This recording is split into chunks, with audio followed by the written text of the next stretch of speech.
Okay, here we go. What's happening, everybody? Welcome to Track Feedback. It is Saturday, July 30th, the end of July. Can you believe it? We're listening to a little Ben Hunt in the background. That's a track that's going to be on House Volume 1. Let me turn off of my phone. How's everybody doing? There's my monitor screen. Cool. All right, Shepherd's. We got OSP, John Madison in here. Not a ton of tracks today, so we could spend a little time on enjoying these. There's my monitors. There's everything. Okay, let me stop Ben Hunt. As soon as I remind everybody who's out there in replay land, House Volume 1 is coming out August 26th, which is like a month away. We got some great tracks, and they all came through Track Feedback, where we listen and help each other get straight with the sound design, song structure, and the mix. And you know what? Mindbender and Melvis are not even here yet, but we do have OSP and Taib and John, are you done with that DNB track? I was not sure about that one from before. Let's start off with Oliver. Push this up a little bit. And Matt Schultz, aloha.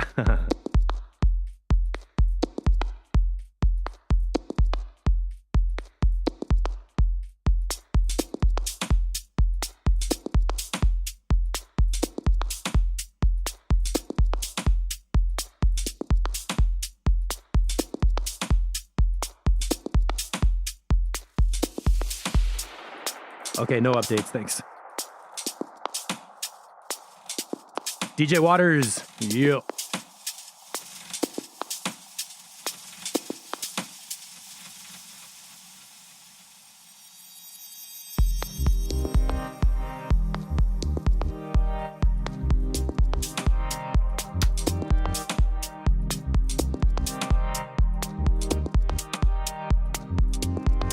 Nice harmonies in here. The Minister of Groove, yeah. Turn my headphones up.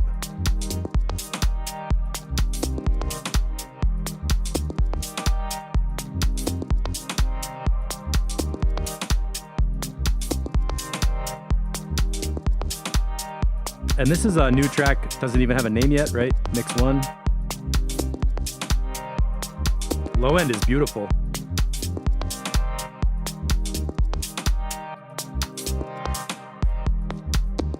The double bumps, classic OSP.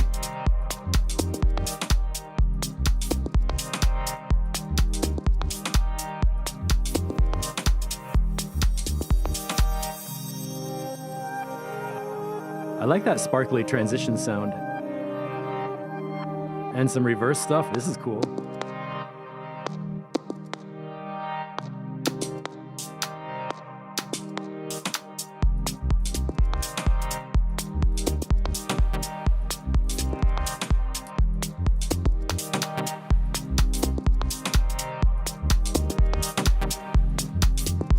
Pushing up the broadcast level just a little bit. Whoa, what was that? Hold on.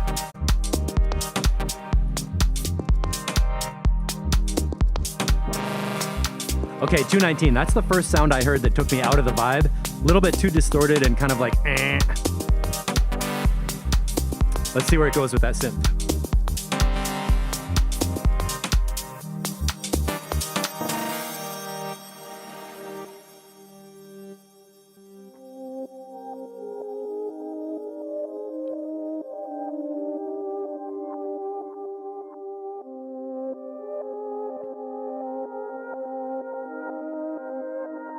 This part is super cool.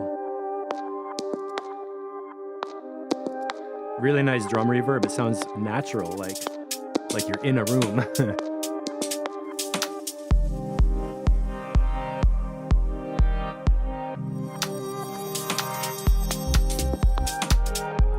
Okay, here's like the main center of the groove again. This is cool. With that reverse stuff, sound design is really good.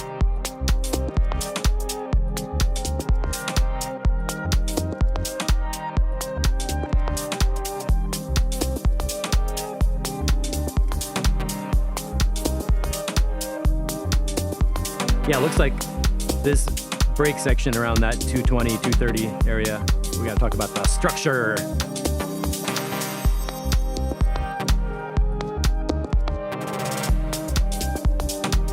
I like the one of the little stabs that's like, chunk, chunk, chunk. That stab is really cool. The long one that's like more distorted feels too abrupt. This part is super solid right here. And now that synth makes a little more sense. How do we get that synth in there?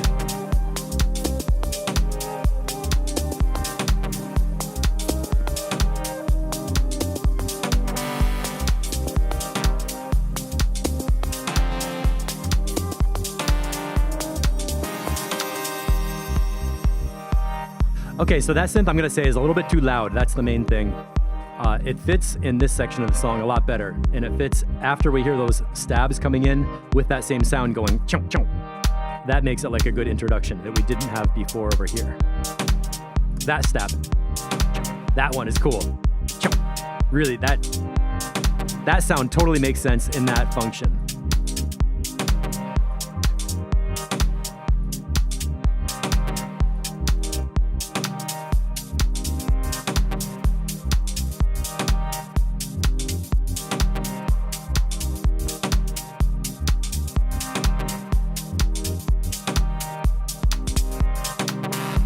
That was perfect. Okay, right there at the end of the phrase, open it up, make it longer, make it louder, then it's like an accent. That was the perfect spot for that loud thing.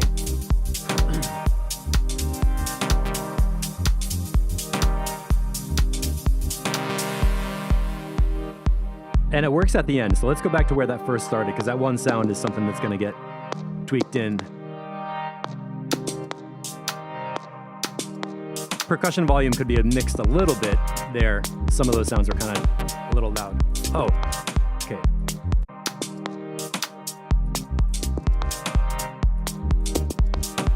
There's that little stab. Did we hear that before? Chomp, chomp.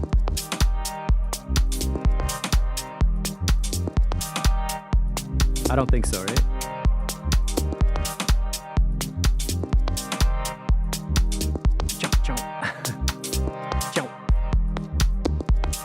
No, we didn't. Okay, so it's coming in here.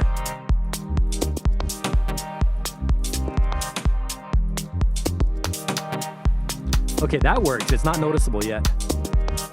I mean, I know it now, but it didn't stick out. That one. Okay, that first filter sweep. And there's a little bit of a detuning where it's like, wow. So the first stabs with that sound, the tone is right, the volume is right, everything's right. It fits in with the groove and makes an extra little rhythmic thing where which is great. You probably already know what to do based on these comments.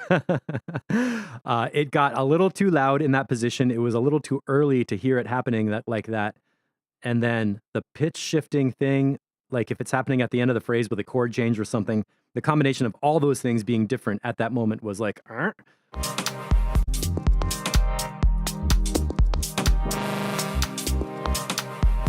So I like how you're using that filter sweep openness at the end of a phrase.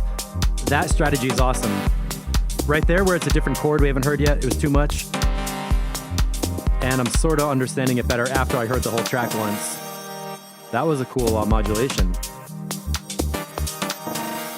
A little LFO on the pan position. So then also the other thing is like, 2, 3, 4. Is that 16 bars right here?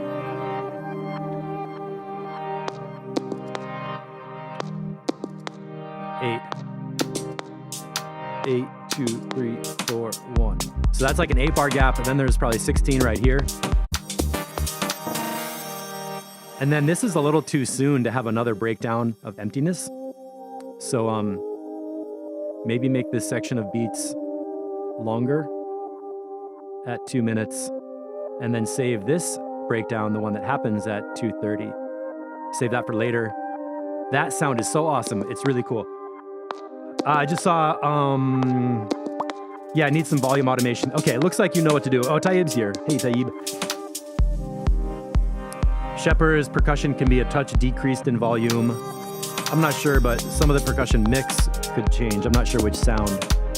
And then Oliver, this sound, like at the ending, this, let's call it the synth stab. Right there, the way it sounds at the ending, fading out into a reverb space, is perfect. It comes at the end of the phrase, and in that position, being louder is a good thing because it's like an accent, draws our attention to that moment. It's almost like a transition sweep, like a white noise riser that gets louder, but you make the riser. So hot tip for everybody out in replay land for general production tips.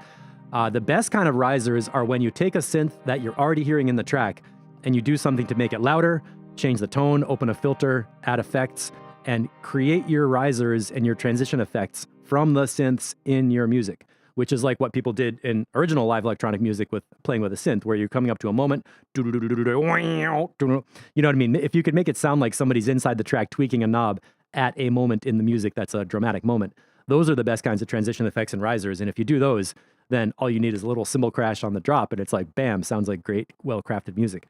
So Oliver, thanks for bringing that in so early. This sounds 99% awesome. It's playable already, and a couple of spots that need some volume work on that synth. And because it's less than 6 minutes, I wouldn't even cut anything out. I would go to here to 2 minutes, double that section in length, and tune in or detail the synth volume and things like that. And if you just do that, make it like a minute longer overall, and do some volume mix and mix the drums a little bit. I'm sure you do that anyway. That's going to be a great track, and it solidly fits with the OSP style. So we have learned not to go directly from Matt Schultz to DJ Waters, so let's play Matt Schultz first. And then we'll get to some other stuff that might feel like a bit of a set. So Helm flicked. What does that word mean? I don't know. EQ flat, stereo wide. Here we go. See, this is a nice blend after OSP. I can exist in here.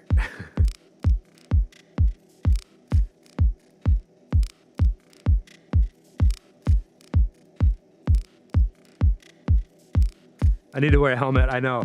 150 BPM, there's no turning back. Oh, the translation is you need to wear a helmet? Helmpflicht. Okay. I thought you meant I need a helmet for DJ Waters music, which also could be true. So this kick drum sounds like there's more space for a sub in the low end, I'll say that. It's nice and bumpy. The mix is only low and high right now, so I'm curious what's going to come in the mid-range.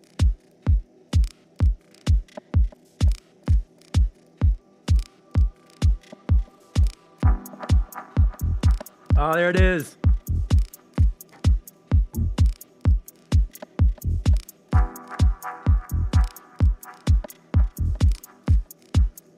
The signature Matt Schultz bloomp. I would take the little closed hi-hat a little louder.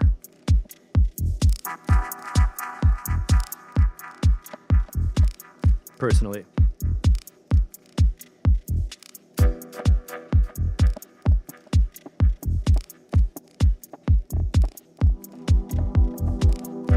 Good synth.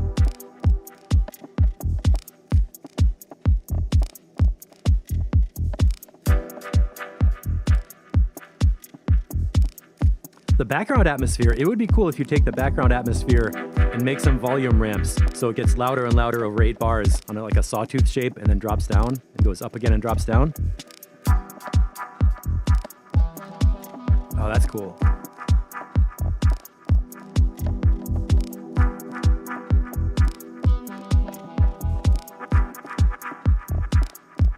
Hawanani, hello.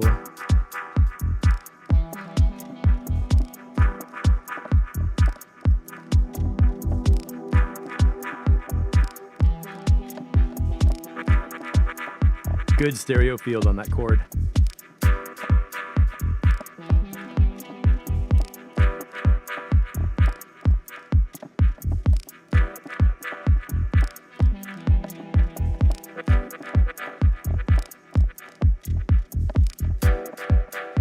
That, hold on, that little thing, it sounds like a closed hi-hat. It's in the position of a crash cymbal. And then it hits a stereo effect. That little sound doesn't quite work for me as the sound design of that sound. when I first hear it, my immediate reaction is like, oh, there's a new percussion layer coming in that's going to be like something like that. But we don't actually get that, and it does a thing that like you would feel from a crash kind of cymbal. So could you make that like a more high frequency sound or something that's a little more metallic, like a crash or something? Maybe it's going to come in later as a full percussion layer, but for me that sound is like, doesn't quite do what I expect it to do right there.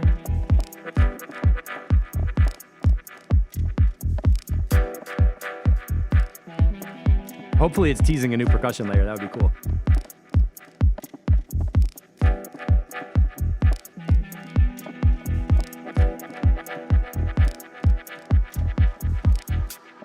That sound, 301. Okay, John, the longer sustain on it. Oh, Matt, percussion from an elect tribe. Okay.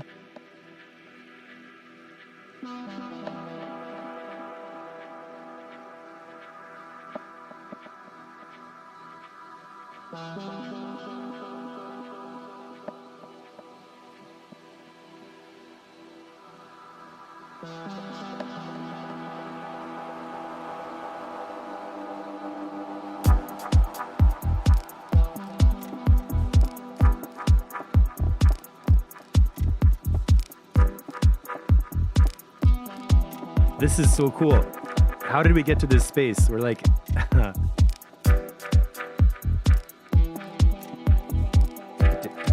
it feels like the groove changed to this like triplet, kind of like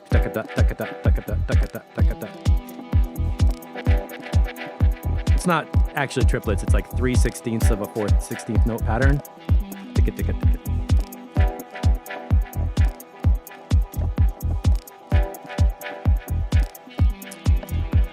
Oh shit, old school earphones, DJ Waters, I hope you're okay. Let's check mono. And when we go to mono, the thing you want to listen to is, do all the sounds show up in mono, or do you have something that like dramatically drops in volume in mono?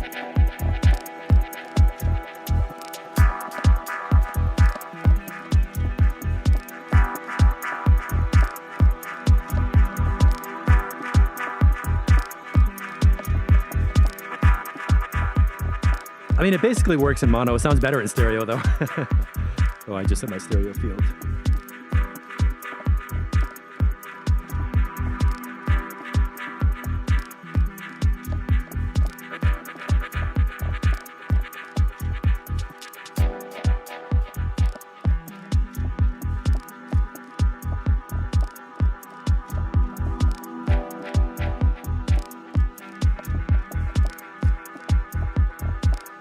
Okay, so in mono, the atmospheric space got phased out.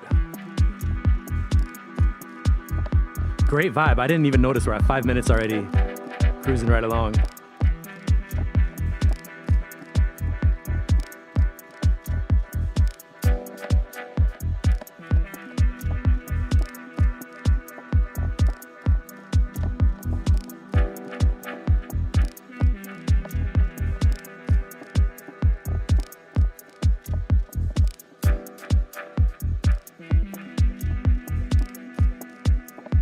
Nice choice of instruments.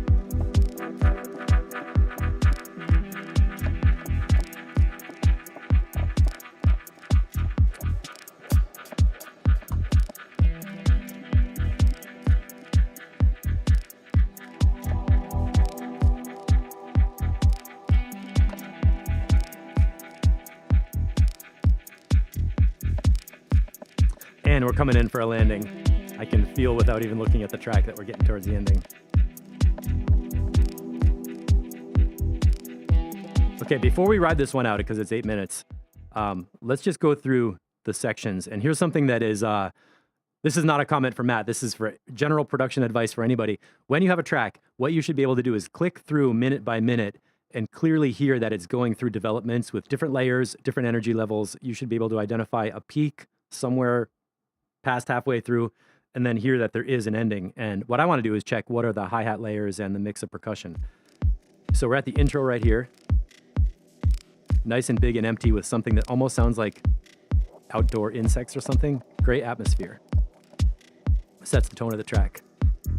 Minute in, bass line's in there, hi-hat's in there. You kind of tell where we're going, but we're not all the way there yet. 2 minutes. Same percussion, but more synths. So for the intro, you just need a low end, a little bit of percussion, 1 or 2 synths. Then we got this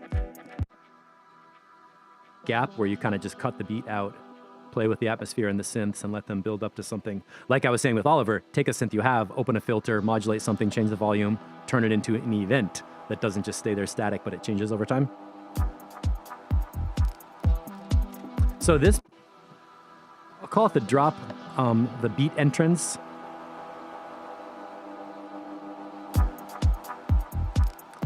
It didn't quite hit the way I felt.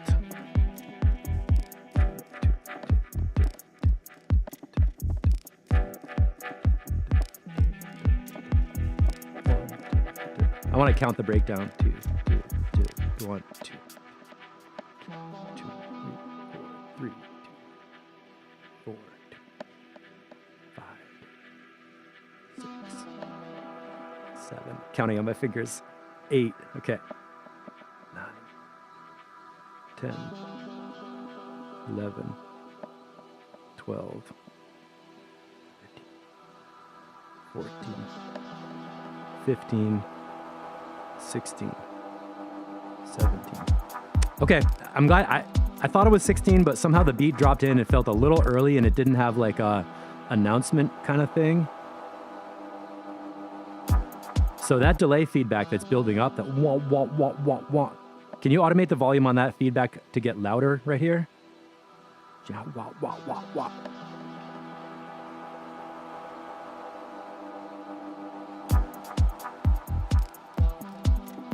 And use that little like high frequency or that percussion thing on there with a delay to make a little bit heavier of an entrance where the beat comes back in. So it's like a release, you know, like tension and release. Even though the track is ambient, or not ambient, but atmospheric and chill, you can still have things pushing and pulling within that genre or context. So then we're taking a tour minute by minute. Awesome atmosphere. Really, the atmosphere is the heart of this track.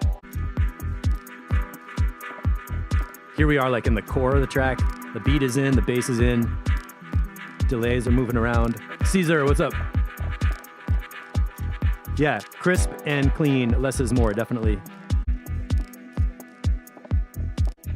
Coming down to the ending. Delays fade out a little bit. Couple of synths, but empty and spacious. And how does Matt get out of this track?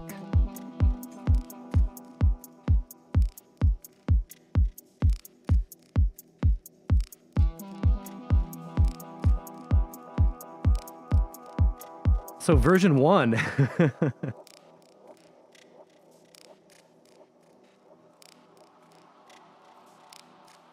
I'm going to turn up the broadcast right now to just catch the details in this fade out.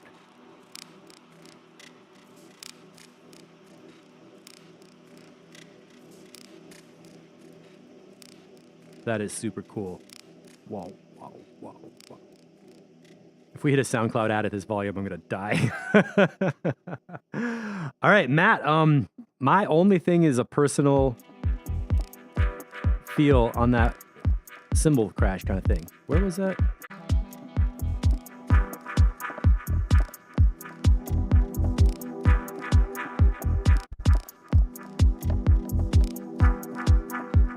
Now I can't even find it again. Oh, right there. So minute 15, that feels like it could be something more like a crash cymbal to me, not as much like a closed hi-hat. I know that's a super picky detail. The crash I'm thinking of is called a clench, where you like hit the crash and then grab it and go psh, and like physically stop it from vibrating with your hand. So that's like how a live drummer makes that really short, like cropped sound. Personally, that's what I would do to like mark that moment. Doesn't mean you have to do it, but that's my interpretation. Sounds like crickets. Very cool. Yeah, and for version 1, it's totally playable right now. I could completely put this in a mix set and feel like it's in the flow. So give us the download button on version 2, and I think you might be getting the big D for done, for download, for making dub techno people jealous is what it is. Oh, that's a collaboration with Toby Baker. That's the Matt Baker track. So what did you do and what did Toby do? I'm curious about that. And Oh, who's over here? DJ Ian, which one should we play first? Hypnotize. Which one better fits with Matt? Because I'm going to guess This Is a New World. Because it might be. You're listening to... What the fuck? There we go. All right. Get ready.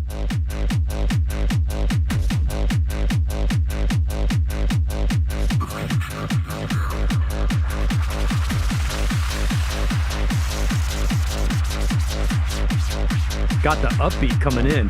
Wop, wop, wop. 150 BPM, not 75.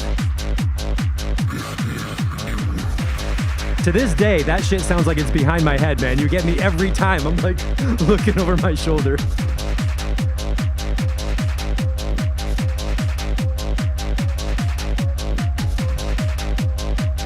I like that melody coming in. Has that kind of haunted carnival kind of feeling.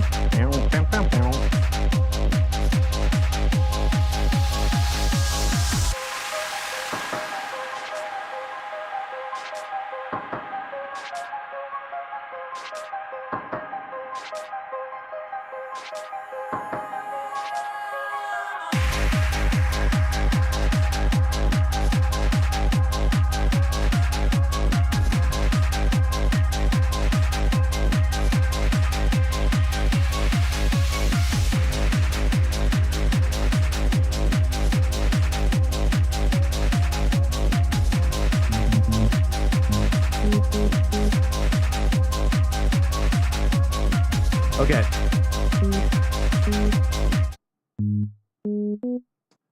I got a harmony comment. I think we're going in C minor, is that right?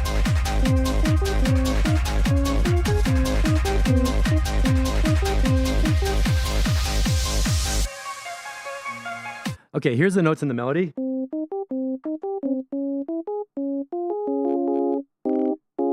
So C minor and C sharp major. That doesn't matter so much. I'm not commenting on that. I'm commenting on the upbeat bump bump, because that note, the one that I first commented on the upbeat, but what?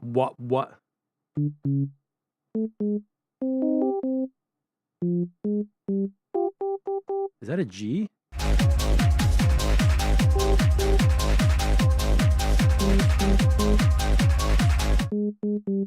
Whatever that note is, it's the up note bass line note. It's the problem I'm hearing is that the melody is changing from one chord just up a half step from here to here, and the bass note is not changing. Okay. So let's say the bass note is going like this. Boom.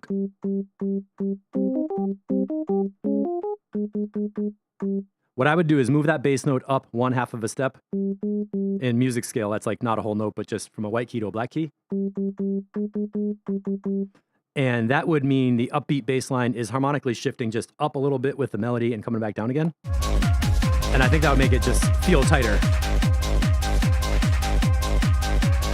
Right there, and then back down.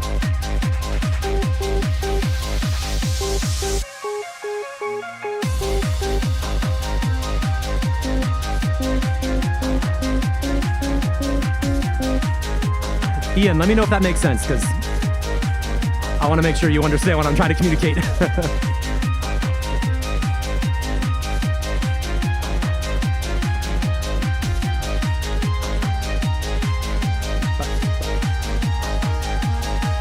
Oh, it's a C.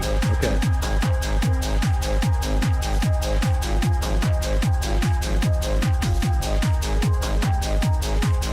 Okay, so you want feedback on the ARPs and sound layout. All right, well, in that case, it's really good.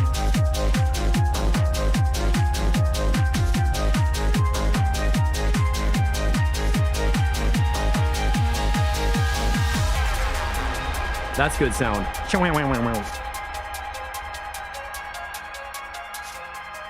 Yeah, the ARPs, the synth, the harmonic part, the melody, how it fits together with the track. All that's working. New kicks and bass line over the weekend. All right.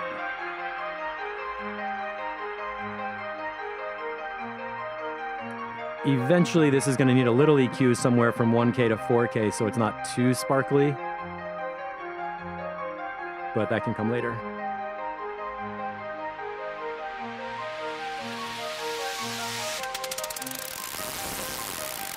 Distorted ear candy. Look at this.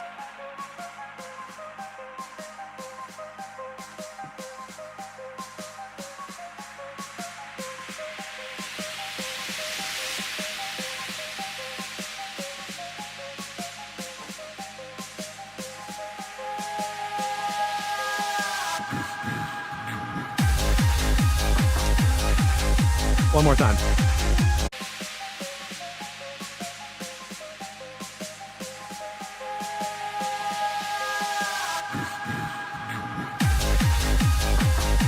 That vocal was a little bit too distorted to understand exactly what it's saying.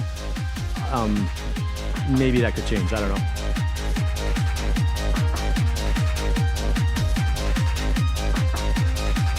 And what else did you say?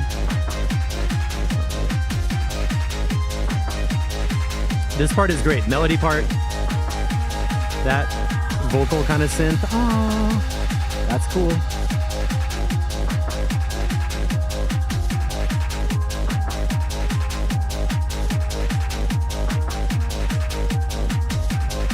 I like the percussion too. Did-it-it, did-it-it. There's a little background kind of rattle. Did-it-it, did-it-it.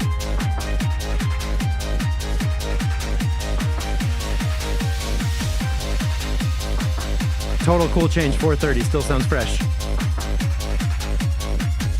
Okay, Shepherd's, what are you thinking? You want a different ARP pattern or a different synth? For me, the change in the percussion at 4 minutes and 30 kept it fresh.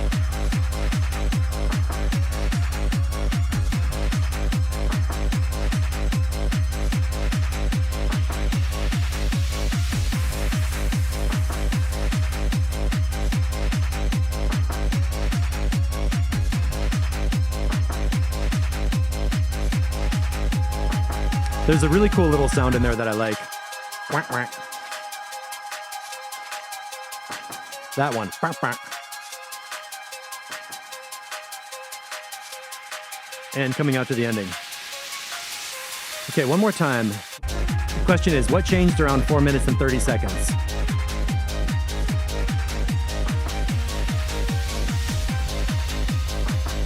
Was that a new hi-hat? It was like a subtle thing in the percussion that kept it like a new energy.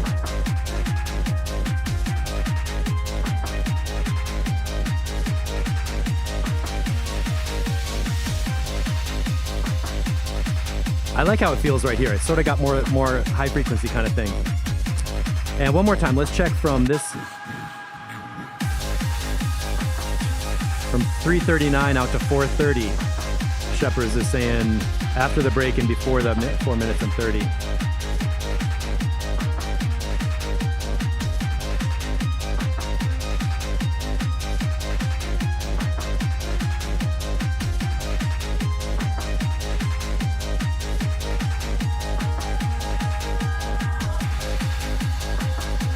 No, 403, there was a little bit of a change, like a signal, a double beat and everything.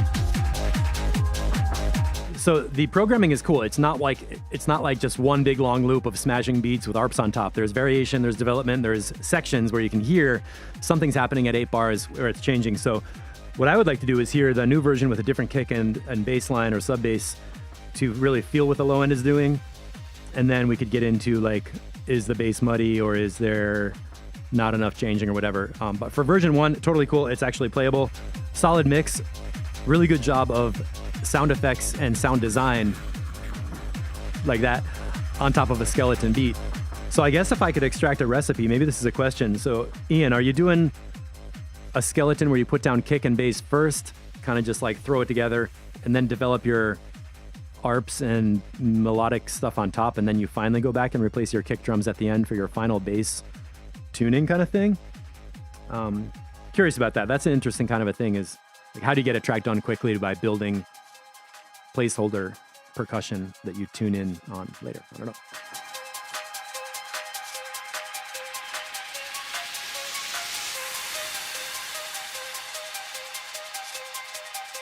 and the outro. Almost a minute of outro. Plenty of space to build in. Hey, Jesper's here. What's up, man?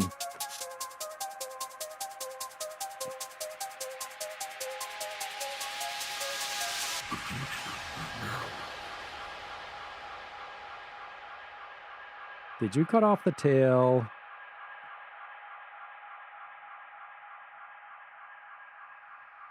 Ah, you cut off the tail. I'll clap for those ARPs. That's cool, man. That basic thing of this. That's a classic, like ancient harmonic thing. Dum bum bum bum bum bum bum bum bum, going up and down a half step. So right away, right there, that has cool energy built into it. And I want to hear version 2. So nice job on that. Oh, answer. You do a basic setup and then kicks after you're done with the main body and the ear candy and the vocals. Yeah, I was working on a track last week where I got to the end and the kick drum had this thing. I didn't notice the kick drum was doing this until the end. It was a track I was mixing for somebody else. And the kick had this tail on the end that was like boof, woof, boof, woof. And the bottom, like the sub frequencies and the tail end of the kick had this weird low frequency rumble that I didn't really hear until I got into compressing and just like tuning or fine mixing the volumes of the low end. And I was like, boof, whoop, boof, whoop, boof, whoop. And I thought, should I use a gate? I was at the audio. It was past MIDI. I couldn't redesign the synth. And I said, you know what? I'm just going to replace the kick drum and just get something else that works really clearly with that track in a smooth and easy way, instead of trying to torture this audio file for 3 hours to make it sound like what I thought it needed to sound like. All right, nice stuff. Let's go on to Hypnotize version 2. Ticka, ticka, ticka. Oh, yeah, this one. The cowboy whistle.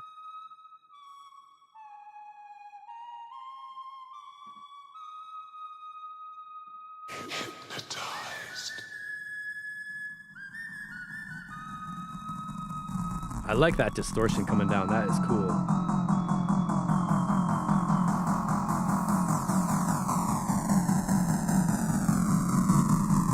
Yeah, give me my hi-hats. Yes. Did not touch the master fader when that came in. One more time. Super crunchy.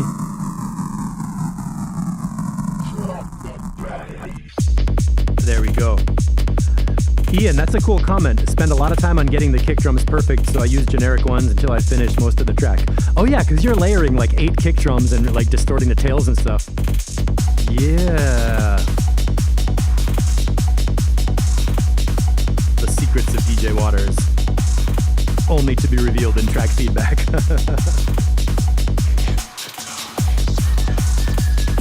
Yeah, man.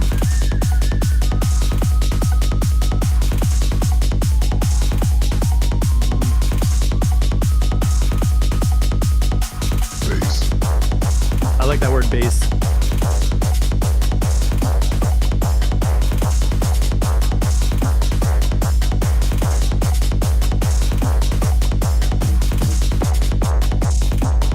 The bass sound is nice and bright too. Ding, ding, ding, ding, ding. The rhythm is like really clear and precise.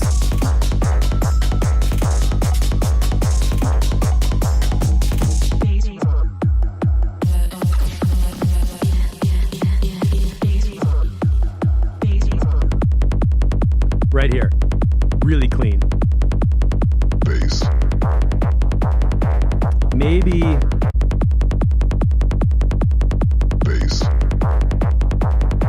5.2K on the S. Take that down with a little bit of a de-esser.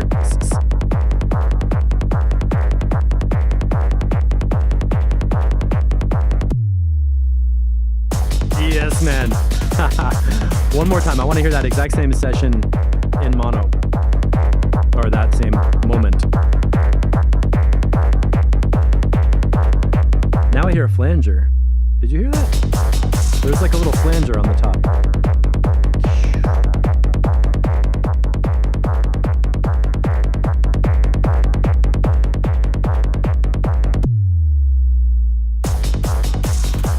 Okay, passing the mono test, that's good.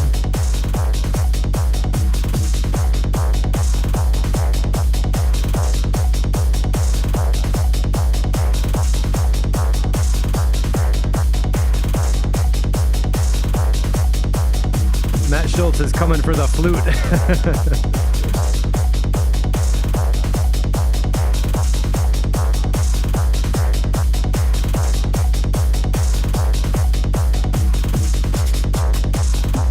I like that scrapey percussion. That one.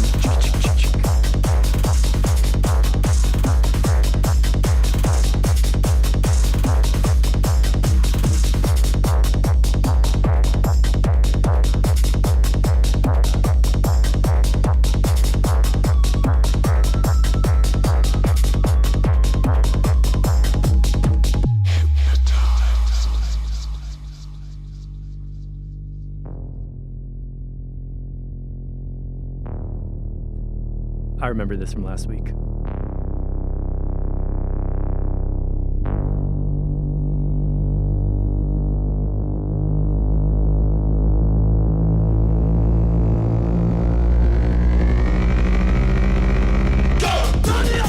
Whoa. Okay.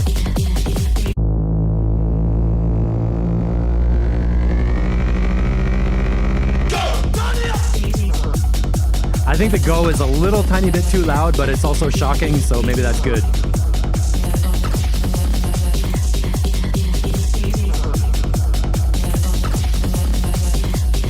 And that sample, cha cha cha cha, it also feels too loud. Right there. Pow, pow, pow, pow. Drop the bass. Yeah, that one sample is a little too loud. Whoa. That might be the coolest vocal effect I think you ever did. Burst, burst, burst, burst, burst, burst, burst, burst. Drop the bass. Right here.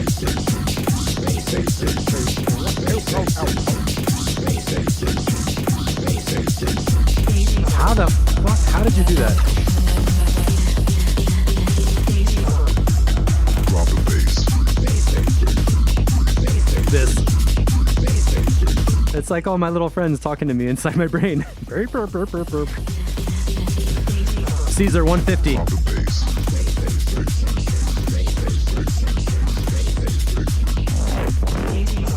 Whoa, what was that? Brrp.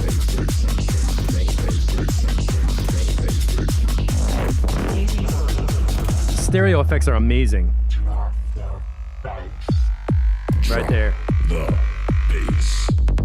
But this one is the final kick drum and bass, right? Because this sounds so good right here. I don't want you to change this. Bass. Burst, burst, burst, burst, burst.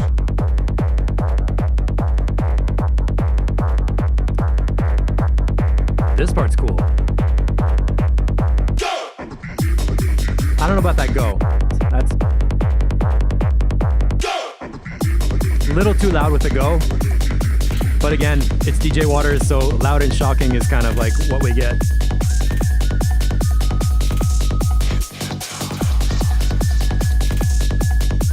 I appreciate that whistle flute thing is not as loud right now. It's okay for me. Shepherds. Mono.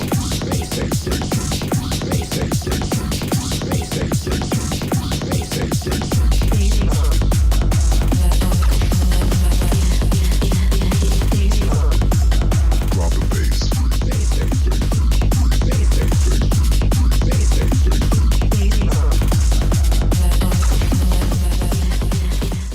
Yeah, it works in mono. Again, it's not as exciting, but it works. And Tenka, you like the flute right here?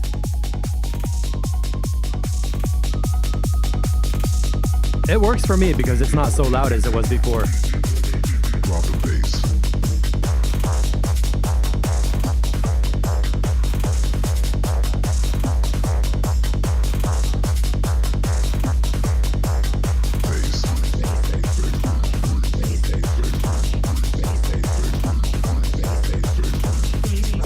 Now the beat is getting a little bit repetitive.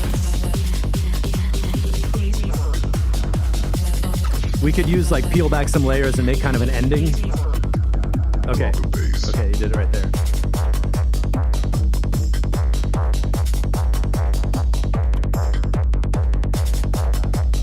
All right, right, now the beat is getting emptier.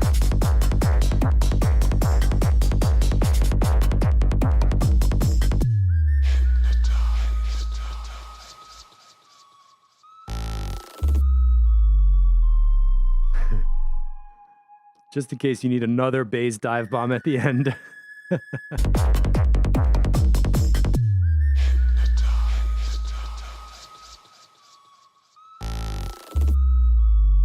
Yeah, man.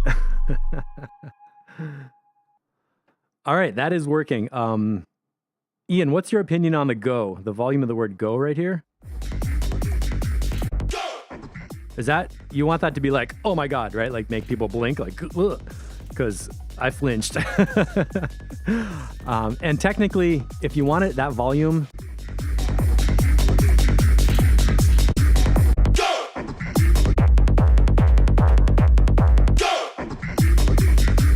maybe you could take down a little bit of the upper high frequencies, similar to the de-esser thing, so it's not so much like ch, because it has like a cho kind of sound. Thank you for comments, everyone. I always take advice when Steve tells me to turn the hi-hats up louder. I'm kidding. Yeah, great work, man. I think version 3 could be the one. So version 2, some claps for the 150. Pause. And let's close this one.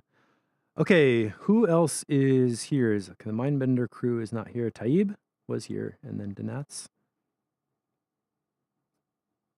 So let's check that one. We played that one.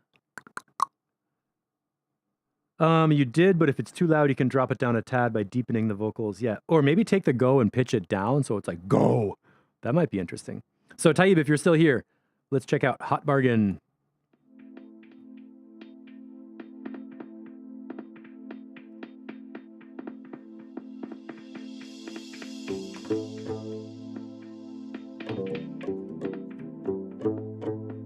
I believe that's an acoustic string instrument. I don't know what it's called.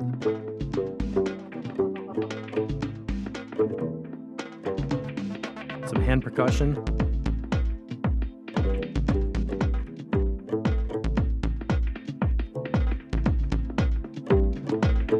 That's me pushing up the broadcast level right here.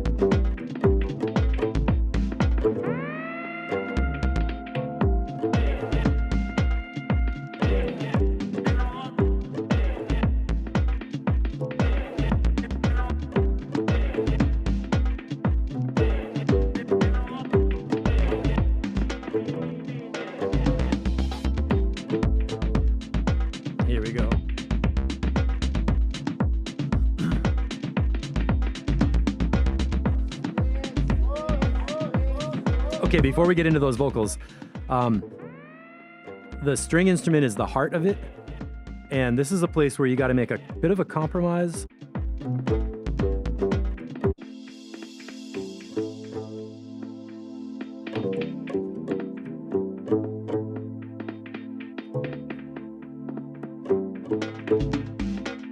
With the low end, right?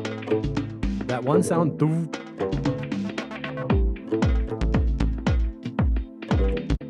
There's a low end sound that comes in that goes right there. That one has a little bit too much low end when the kick drum comes in later. Because there's a cool bass sound that's going like. And the other earlier sound is like conflicting with that. That bass sound right here is.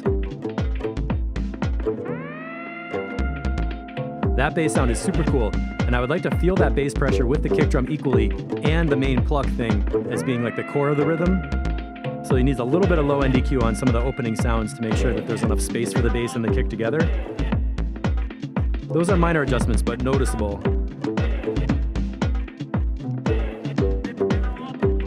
And then before the vocals come in, the hand percussion has a couple hits that are loud enough. But overall, the hand percussion is not a consistent volume, so I would definitely use some compression on that with a long attack time, like 50 milliseconds, and compress it down enough that all the hits are getting a little bit of gain reduction. and then turn the volume up. So when you're working with a beat, like a hand percussion beat, and it feels like some of the parts are kind of a little too quiet, what I like to do is lower the threshold until all of the different attacks or percussion hits are getting touched with the compressor with the gain reduction, and then raise the makeup gain and have an attack time slow enough that it doesn't sound like you're actually compressing at all. You just hear more of what you want.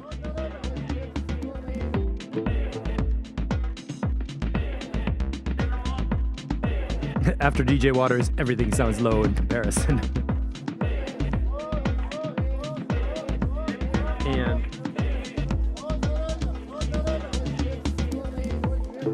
I think that closed hi-hat needs to be louder.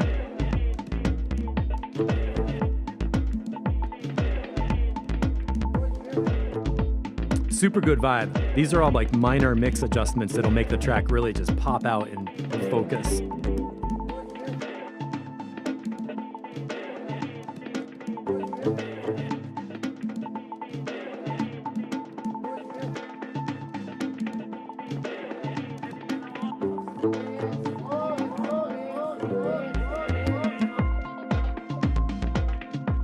Um, 208.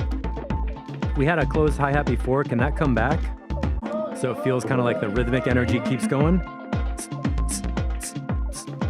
Like that kind of thing. Jasper, yeah, you're hearing people in the background. Okay, there's the closed hi-hat. I feel like that should have come in right when the beat came in, personally.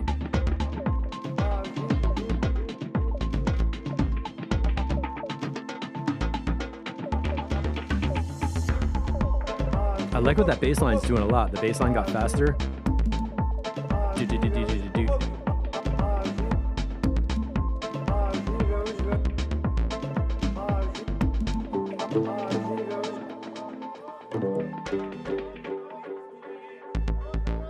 Yeah, that bass sound is cool. Shepherds, thanks for hanging out. See you Wednesday. My ears are no longer receptive today.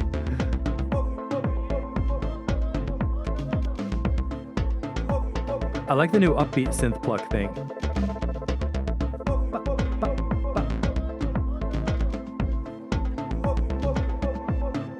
That's a really cool upbeat pluck thing. What are we at? 115 BPM? Yeah, new disco or acid poly vibes. Yeah.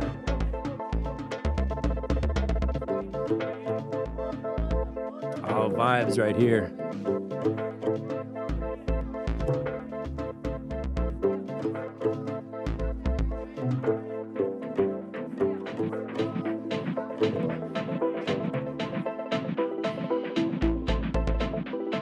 Something happening here.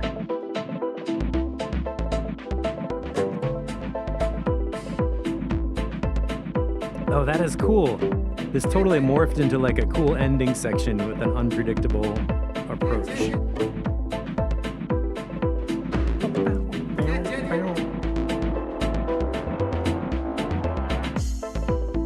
Oh, the artist knew. Sorry.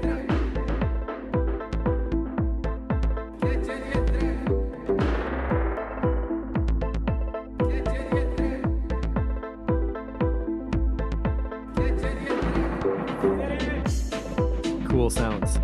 This is an interesting track. It doesn't happen often, but for this one, the main thing I'm hearing across the board is that the different sounds need compression.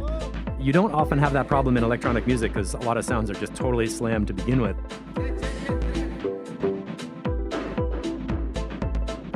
So this mix is in good shape. I would put this in the domain of just EQ and compression, final mixing, a couple tweaks maybe, and this one's gonna be done. I wish Taib was still on the chat. He was saying in Discord that this is part of an upcoming EP or something.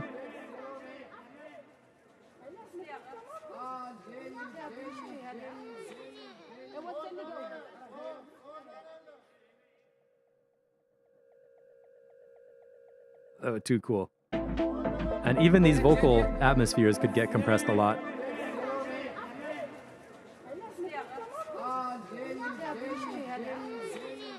Bring down those loud ones and just get more of the atmospheric underground or underneath layer. And that little guy. Oh, too bad Shepherds isn't here. I want him to hear this sound. Oh, Taib, you're here. Oh, good. This little sound. That's for Shepherds. All right, Taib, awesome. Super. Oh, you're driving. All right, don't talk on the phone while you're driving. This track is a great groove. I super like it. Biggest thing for me is this moment at 206. Really bring the hi-hat back in because we had it before. Wait, didn't we have it before? Yeah, it was there before. And for me, like when I'm in the groove of the track and the beat comes back, I would like to return to the energy level I was at before and not like go to a lower energy level. So for me, that's kind of important to have the hi-hat come in. Although you did bring it back pretty soon after this, so at 2:15 it came back, but that might make a difference to me. What else were we saying? A bunch of things about compression, a couple things about the low end.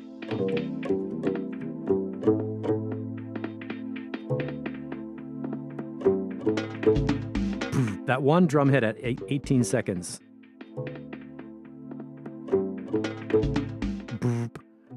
That comes down at 55 hertz. I would clean up the low end of that one with some EQ so that we have space for the bass line. And when the bass notes come in faster,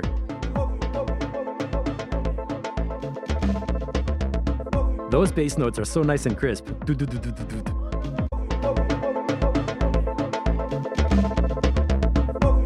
That's a nice job with the bass. So bring this back and let us know if this is available for a compilation, or are you doing a release on your own, or what's going to happen next with that. Hot bargain, bring in the heat for sure. And then let me know if you have any questions about the compression comments on hand percussion compression, and other vocal compression and stuff. I don't even want to close that tab. Okay, Melvis and Mindbender's Sleepless Final. Where are those clowns today? Mindbender was traveling, and Mr. Melvis is... I don't know what. That's that digital static at the opening again. No yummy. I want to check the change log on this track.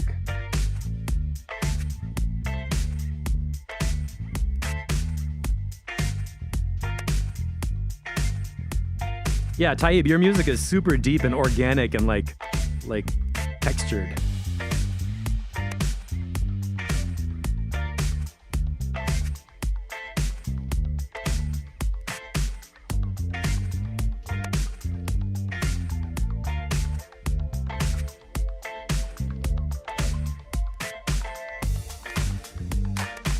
Okay, Morton said added some echoes on the vocal, lowered the atmospheric layer in the beginning.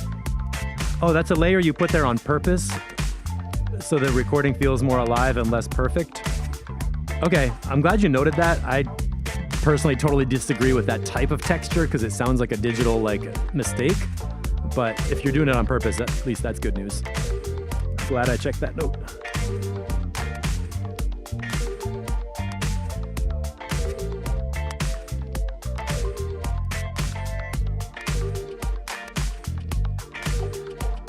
Let me push up this master broadcast level.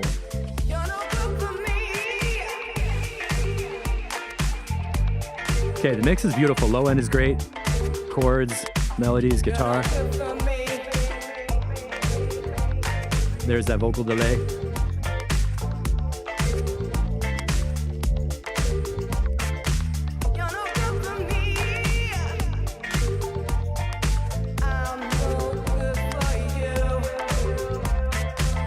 One more time in mono.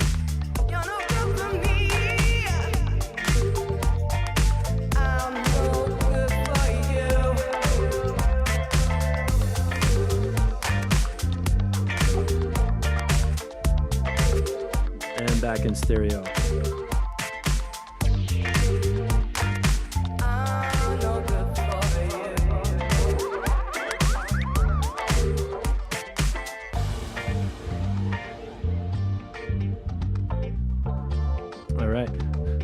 Can't wait for whatever crazy album these two are cooking up, right?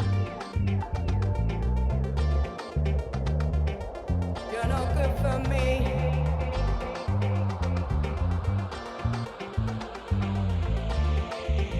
Jet plane phaser. You're no good for me.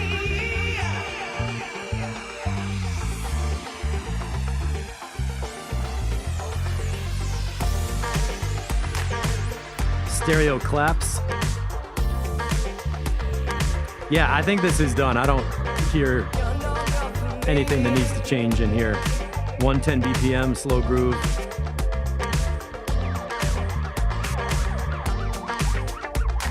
The ear candy.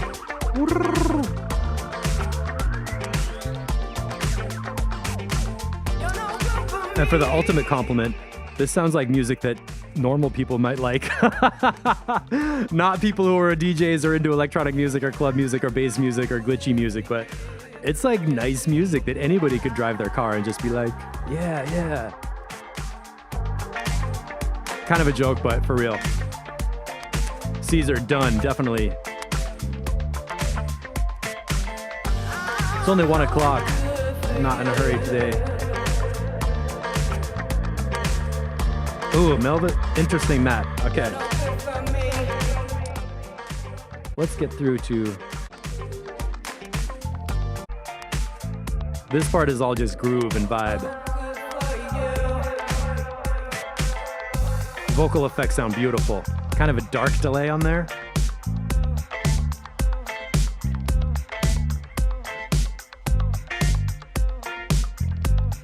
And that snare.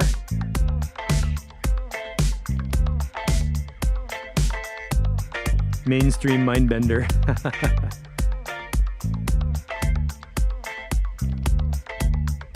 And that little clicky thing. Really cool percussion.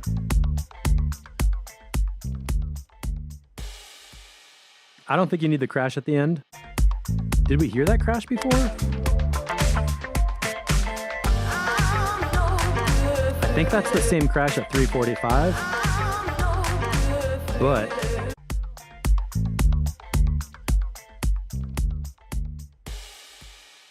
sounds out of place at the end because it's so much louder, so maybe take the crash volume down.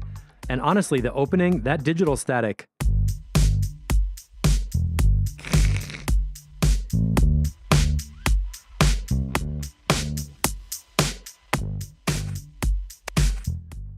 it's too soon after the digital revolution for that type of static to be on a track, because I still hear people with DJ sets with that kind of ground loop problem happening.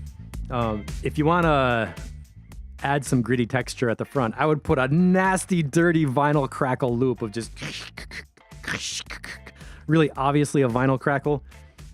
Like, now that you explained it, I get that digital static is on purpose. And that's okay, but man, for beat matching the intro and bringing the track in, it's a frequency that people are gonna kind of subconsciously notice and not like it in the audience, or it doesn't sound, I feel like I'm being super critical, but personally, the track is so beautiful in every other way that I don't think you need an introduction scratch layer. And if you did, something that's really clearly a vinyl record, vinyl static that sort of goes with the disco vibe would work for me better. That's my opinion.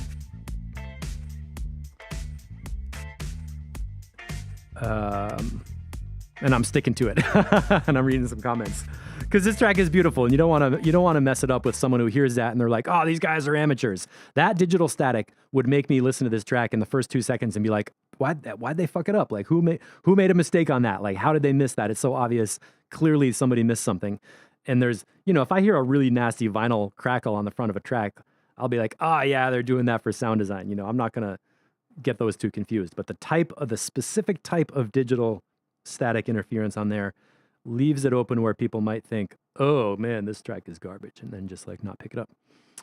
So complete remake on Soulful Set. Let's check this one out.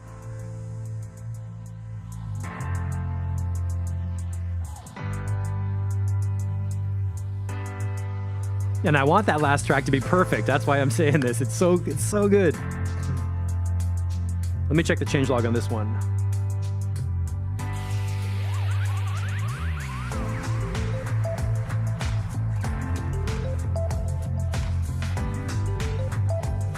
Okay, new beat and bass line to make it feel like a jam more than what it was before.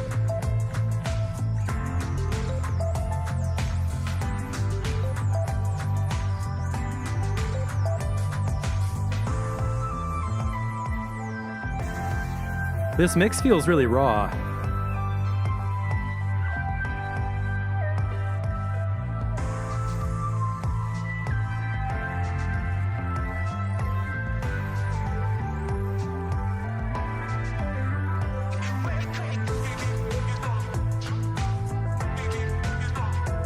So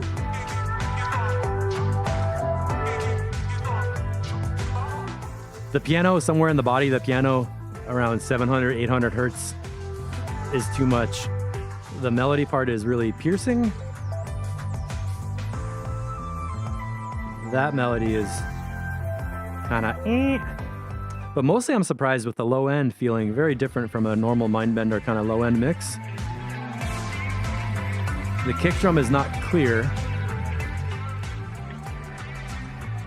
I can hear the bass walking around doing bass notes.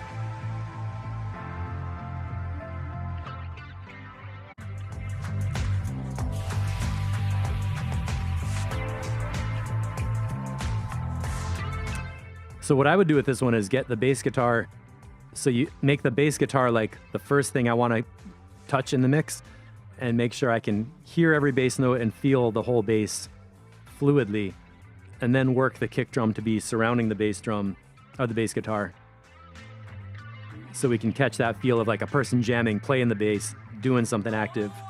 And then the kick is like a less important character. The vocal sounds good. Tell me what do I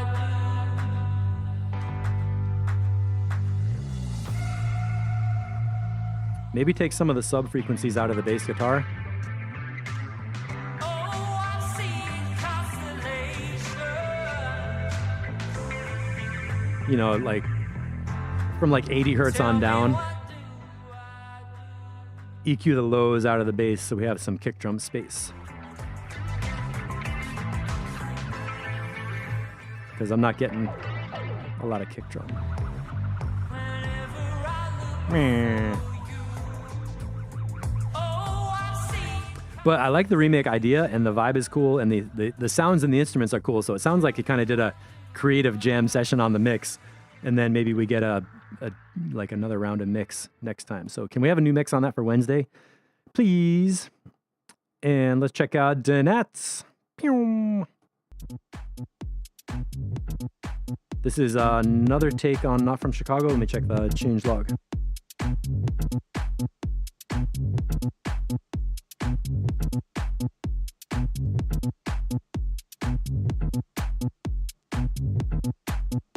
Okay, worked on the bass, tweaked lead sample, played around with the second vocal, percussion variation, snare, renamed it. A lot of like tiny edits. Let's see what we got. From Chicago, from Chicago, from Chicago, from Chicago, from Chicago, from Chicago, from Chicago, from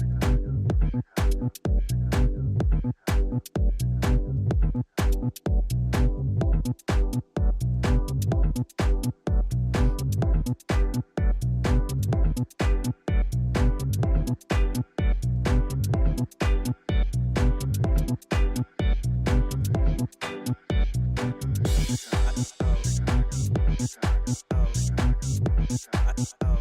The bass is working. The bass sound.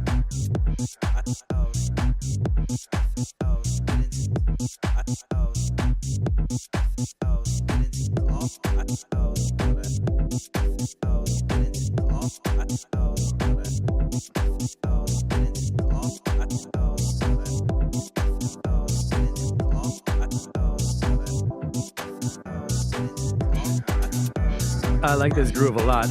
It's like 1, 2, 3, 4. Bow, bow, bow, bow. The chord progression has that 1, 2, 3, 4 kind of thing. Good groove, good groove.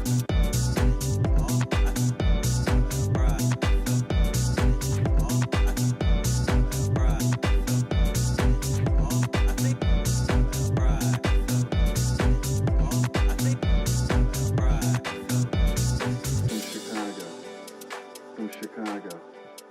Yeah? From Chicago. From Chicago. Yeah, Chicago. Yeah, Chicago. Yeah, Chicago. Yeah, Chicago. Yeah, Chicago. Yeah, Chicago. Yeah, Chicago. Yeah, Chicago. Yeah, Chicago. Yeah, Chicago. Yeah, Chicago. Yeah, Chicago. Well, you're not from Chicago.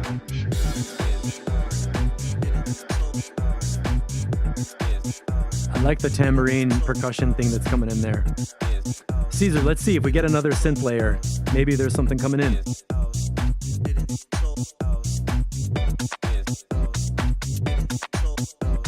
I like that clap layer. You hear that?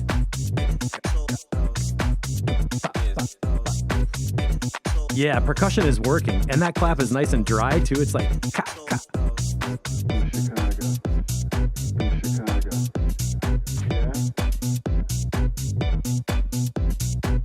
Chicago. Chicago. All right, Adam, really good job spacing out the melodic sounds right here. This clap thing is great. That's the perfect tone to add percussion when you have a busy hi-hat with a high frequency thing. Like go for that mid-range kind of wood block tone. Yeah, this groove is clapping, man.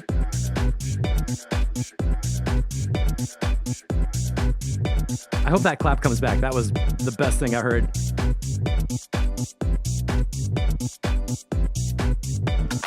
There we go.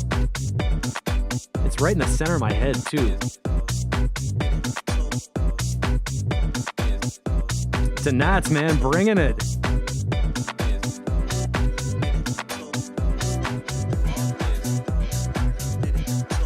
Rocking the dub effects delay style.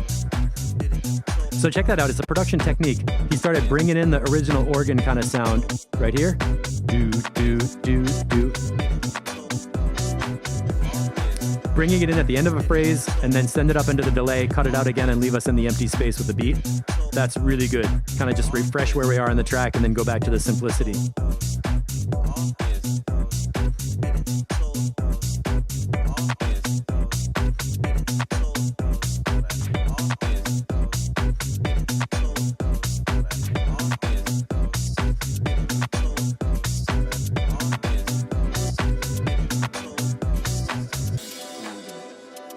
From Chicago. From Chicago. From Chicago. From Chicago. From Chicago. From Chicago. From Chicago. From Chicago. From Chicago. Yeah? From Chicago. From Chicago. Picking them up one layer at a time. Yeah? Well, you're not from Chicago. I think we could use a reverse cymbal crash right here to lead into the beat. Well, you're not from Chicago. One of those, a little bit of a riser, a little bit of a transition before 507. That's the only thing I want to add. I like this, a different vocal at the end, different sample, different part of the story. Dude, Donats, you're rocking this track. This is really good. Totally fits the Donats style, and the bass sound is better than some of the other ones. It's just clear. It's like I feel the note, hear the pitch, it's working, and the kick is deep. This track is flowing.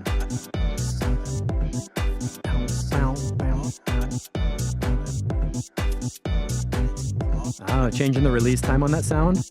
Bow, bow, bow, bow, bow, bow.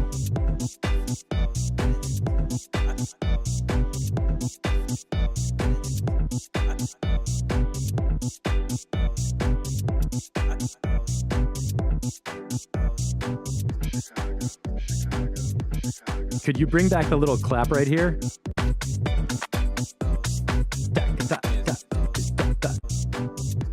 607, bring back that little clap thing. Oh, Caesar, thanks for popping in. Nice to hear from you.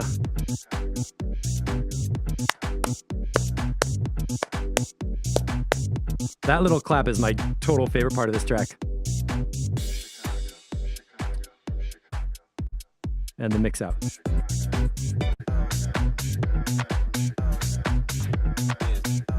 That little clap is so good. It's dark and kind of heavy, like woody. Well, Nut from Chicago. That woodblock definitely gets the clap award. Ciao, ciao, Caesar. All right. That track is almost done. I don't know. I didn't really have any major problems with the vibe or anything. The structure is especially cool. A lot of really cool things of bringing sounds in and out and using delay to echo the sound over the top of the beat.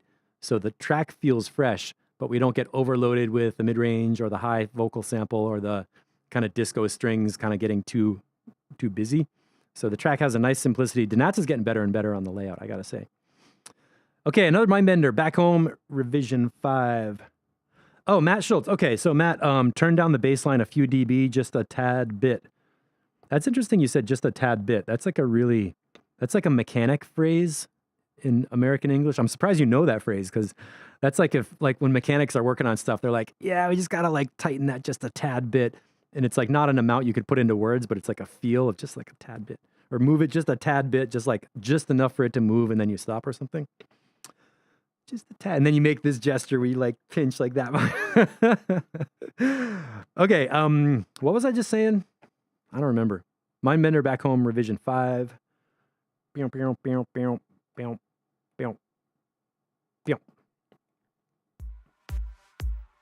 Oh, Matt was saying turn down the bass line a little bit on the Donats track. I would do that with a low end combination thing. So go to the low end, like put the kick drum and the bass line in a group with the low end. Maybe you could do some compression on that so that the kick is a little bit bigger. EQ the kick up a little bit, and maybe EQ just like a notch EQ at 130 hertz where that one bass note is popular or where the bass note is the most often. Because the whole bass line didn't need to be quieter, but a couple notes needed to be quieter. Mindbender, Revision 5. Let me check the changelog on this one. Let me start it over too, because I was talking.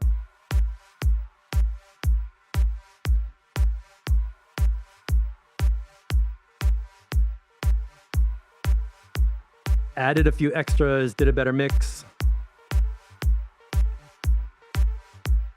Okay.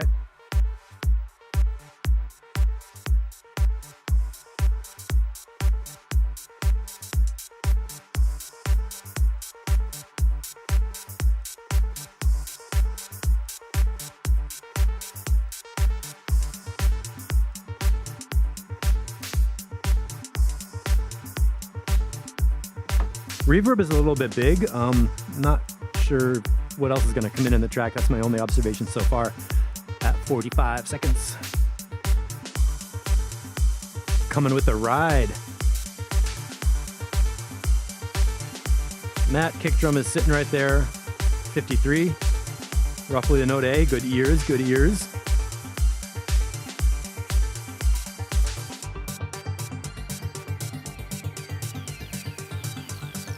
Here comes some filter. Pew, pew, pew, pew.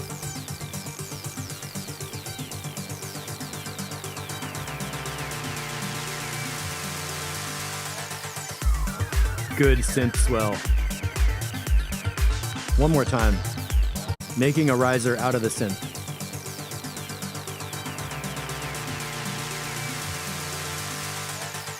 That sawtooth synth sounded really cool. Meow, meow.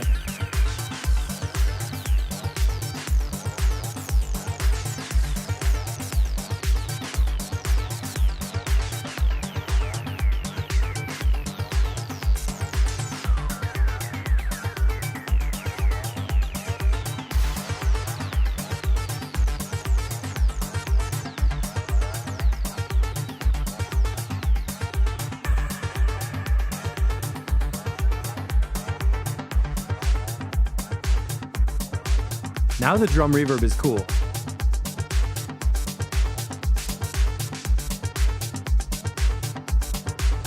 Fits in very well with the upper frequency synths. Yeah. Big buzzy synth. We'll go back and check the beginning again later for the reverb.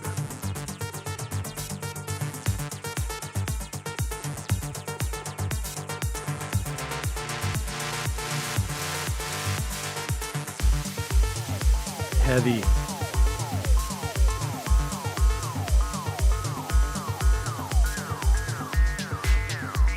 Ooh, I like that snare layer coming in.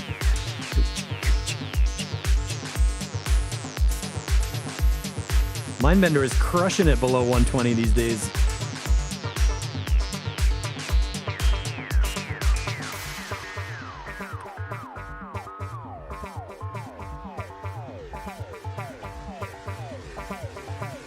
A little bit of low moofy something in there. It's like woof woof.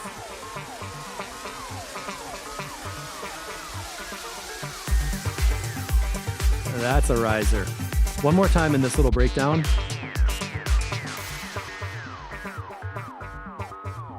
There's something kind of lowy like moof moof right here. Moof. Not really a problem, but I don't know what it's doing.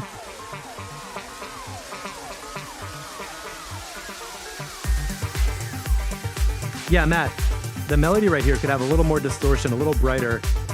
Pow, pow, pow, pow.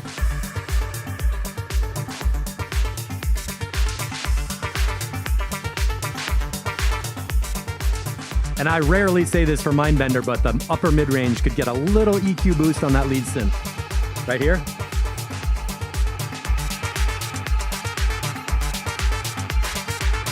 Bow, bow, bow, bow. I like the hi-hats where they're at, so I don't want the hi-hats louder. Just that one melody synth could be a little bit up louder, and it might be cool to get it louder by using distortion. And I want to hear what just happened right here.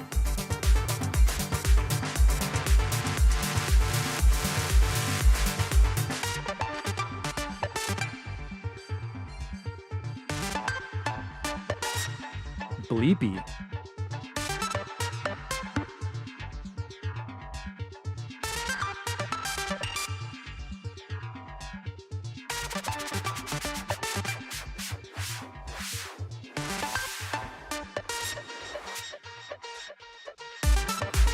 Super cool. It's like the same track, but it feels like a totally new section. Mindbenders, you're here. Dude, we'll be going through your tracks all day. Enjoy your holiday. Everything is sounding pretty good.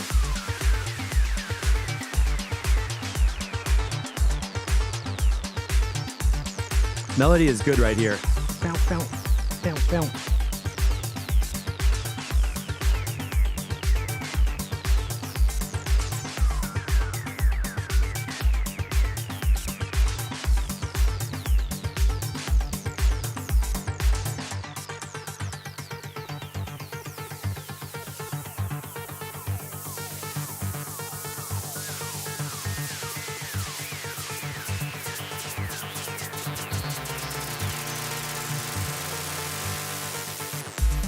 I like it, I like it. Meow, meow.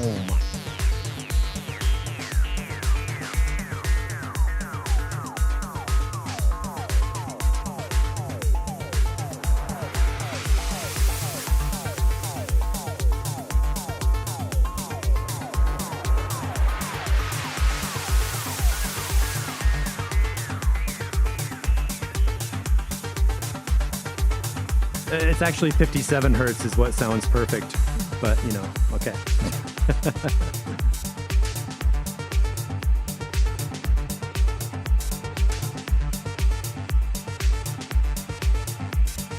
Coming in for a landing. Track is getting more chill, still has energy.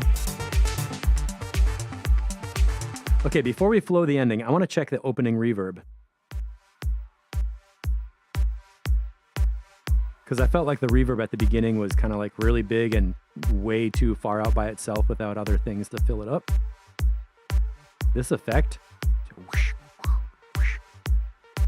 that effect feels a little too wet for this part of the song, but when we get out to here, now that big reverb space is really good with everything coming inside it. So that's my main comment, really, on this track. I like that snap.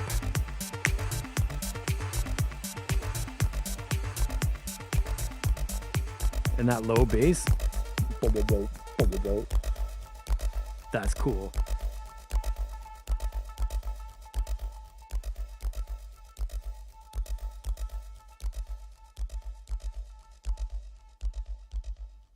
$47. Oh, reverse delay at the intro. Well, it's interesting and unique. Could you take the reverse delay and fade the delay in, keep the kick drum the same volume, but have the delay creep in on a ramp? Maybe to get some motion in the sound, possibly. Just a creative suggestion. That's not really a problem. Yeah, Matt, I agree. Basically done, minor tweaks, totally playable track. Super interesting, and I especially like when we go here to this blippy thing. Where were those bleeps?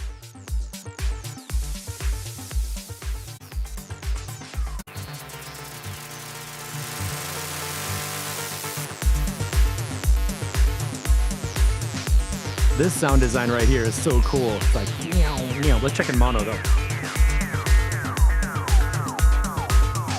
Main sounds still work.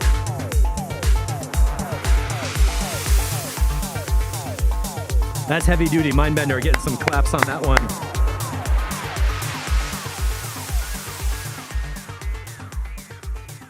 Just needs a little boost at 55 hertz on the kick drum. I'm kidding. All right, cool. It is only 1:30. We got finished a little bit early today, so pause that. And I want to go back to this Hot Bargain track just for the background music. If you are new to the Mixotexture world, what you can do to check out all the stuff we're talking about in production tips and tricks is visit courses.mixotexture.com. Link is in the video to find out how to EQ your tracks, how to do basic mixing, including gain staging that everybody always wants to know. Escape the 8-bar loop, grab yourself some free presets for Ableton, effects racks, instruments, mix tools, delays and things.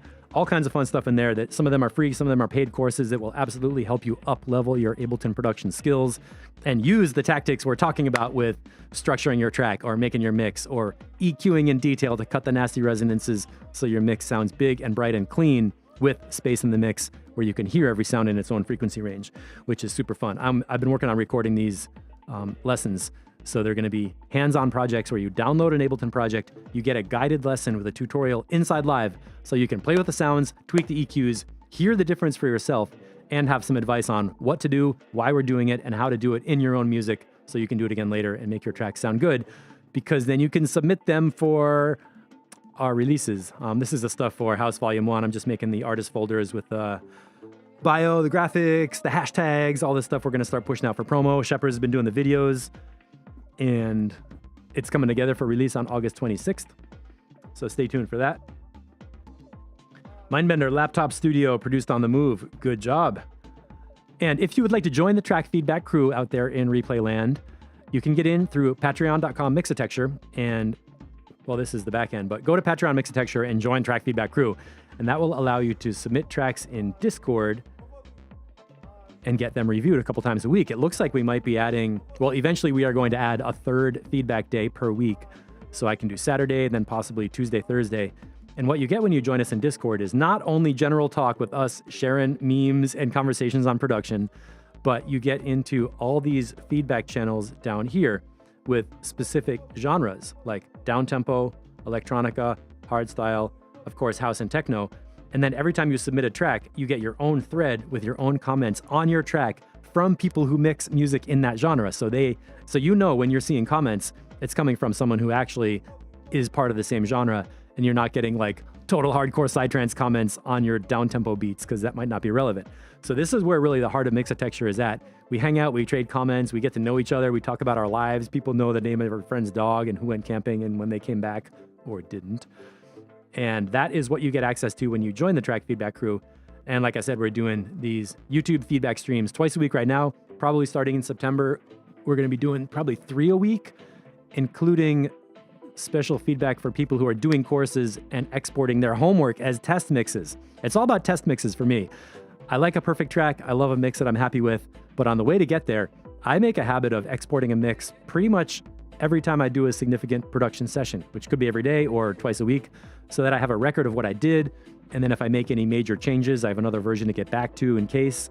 And in general, it's a good discipline to practice making the best mix you can every day, because one of these days, your test mix is going to be good enough to get mastered, and then you have a record of the finished mix. And you never know, you might lose a session or have a computer crash or something, maybe you might end up with only your backup folder of test mixes. And when you go to check them out later, you might find out, those are good enough to put out, good enough to play in a set, good enough to DJ with and practice to see how that track works with the crowd. And then when it works with the crowd, you're done. Like maybe there's a couple things to EQ and mastering or whatever, but if you make some good solid test mixes and play them in a set, you'll get much closer to knowing what works.